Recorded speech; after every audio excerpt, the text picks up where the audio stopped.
തിരുവനന്തപുരത്ത് യുവാവിനെ വെട്ടിക്കൊന്ന കേസിലെ പ്രതികൾ പിടിയിൽ. മുഖ്യപ്രതി പ്രദീപടക്കം 4 പേരാണ് പിടിയിലായത്.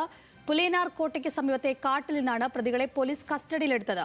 പാൽക്കുളങ്ങര സ്വദേശി വിശാഖ് ഇന്ന് നടുറോഡിൽ വെട്ടേറ്റു മരിച്ചത്. സ്വത്ത് തർക്കമാണ് കൊലപാതകത്തിൽ കലാശിച്ചതെന്നാണ് പോലീസ് നിഗമനം. വിശദാംശങ്ങളുമായി നമ്മോടൊപ്പം സനീറ്റ ചെയ്യുന്നുണ്ട്. സനീറ്റ, ഇന്ന് നമ്മൾ ആകെ ഞെട്ടിയ ഒരു വാർത്തയാണ് പുറത്തു വന്നത്. അതിലെ മുഖ്യപ്രതികളെ അടക്കം പിടികൂടിയിരിക്കുകയാണ്. എവിടെ നിന്നാണ്, എങ്ങനെയാണ് ഇവരെ കണ്ടെത്തിയത്?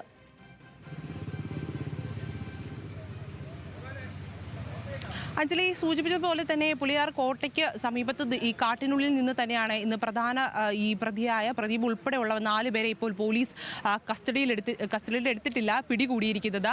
എന്തായാലും ഇവരെ ഉടൻ തന്നെ ഇപ്പോൾ നിലവിൽ ഇവർ എയർ ക്യാമ്പിലാണെന്നാണ് വ്യക്തമാക്കുന്നത്. പോലീസിൽ നിന്നും വ്യക്തമായൊരു വിവരം, കാരണം അല്പസമയത്തിനുള്ളിൽ തന്നെ ഇങ്ങോട്ടേക്ക് കൊണ്ടുവരുമെന്ന് ചില പോലീസ് ഉദ്യോഗസ്ഥർ വ്യക്തമാക്കുന്നുണ്ടെങ്കിലും ഇതിലൊരു കൃത്യമായ ഒരു വിവരം അവർക്ക് നൽകാൻ കഴിയുന്നില്ല. എന്തായാലും നിലവിൽ ഇപ്പോൾ ഇവർ എയർ ക്യാമ്പിൽ തന്നെയാണ് ഉള്ളത്. അല്പസമയത്തിനുള്ളിൽ വഞ്ചൂർ പോലീസ് സ്റ്റേഷനിലേക്ക് കൊണ്ടുവരുമെന്നുള്ള വിവരങ്ങൾ തന്നെയാണ് കിട്ടുന്നത്. എന്തായാലും ഇന്നത്തെ ദിവസത്തെ ഒരു പ്രധാന വാർത്ത അഞ്ജലി സൂചിപ്പിച്ചതുപോലെ തന്നെ പ്രധാന വാർത്ത തന്നെയായിരുന്നു. നാടിനെ നടുക്കിയ വിഷയം തന്നെ ആയിരുന്നു.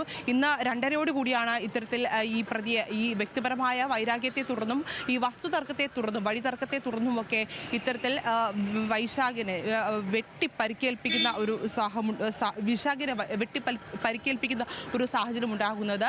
എന്തായാലും തുടർന്ന് മുൻകാലങ്ങളിൽ ഉണ്ടായിരുന്ന വ്യക്തിപരമായ വൈരാഗ്യം തന്നെയാണ് ഇതിൽ കാരണമെന്ന് വ്യക്തമാകുന്നുണ്ട്. തുടർന്ന് ഈ പ്രതികൾ എത്തിയ വണ്ടിയാണ് ഇത്തരത്തിൽ കാട്ടിനുള്ളിൽ കണ്ടെത്തുന്ന സാഹചര്യം, വൈകുന്നേരത്തോടെ കണ്ടെത്തുന്ന സാഹചര്യം ഉണ്ടാകുന്നത്. ആ വണ്ടിയിൽ നിന്ന് തന്നെ ഇത്തരത്തിൽ മദ്യക്കുപ്പികളും മാരകമായ ആയുധങ്ങളും കണ്ടെത്തുന്ന സാഹചര്യം ഉണ്ടാകുന്നു. അവിടെ നിന്ന് തന്നെയാണ് എന്തായാലും ഇപ്പോൾ ഈ പ്രധാന മുഖ്യപ്രതി ഉൾപ്പെടെയുള്ളവരെ 4 പേരെ പോലീസ് അറസ്റ്റ് ചെയ്തിട്ടുള്ളത്. എന്തായാലും അല്പസമയത്തിനുള്ളിൽ തന്നെ ഇവരെ ഇങ്ങോട്ടേക്ക് കൊണ്ടുവരുമെന്നാണ് അറിയാൻ കഴിയുന്നത്. കൂടുതൽ വ്യക്തമായുള്ള വിവരങ്ങൾ പോലീസ് ഉദ്യോഗസ്ഥർ നൽകുന്നില്ല. എന്തായാലും ആ പ്രതീക്ഷയിൽ തന്നെയാണ് ഇവിടെ ഉള്ളത്. ശരി സനീറ്റ, നാടിനെ നടുക്കിയ ഒരു കൊലപാതകമാണ്. അതിലെ മുഖ്യ പ്രതികളടക്കമാണ് പിടിയിലായിരിക്കുന്നത്. അതിന്റെ വിശദാംശങ്ങൾ നൽകുകയായിരുന്നു സനീറ്റ.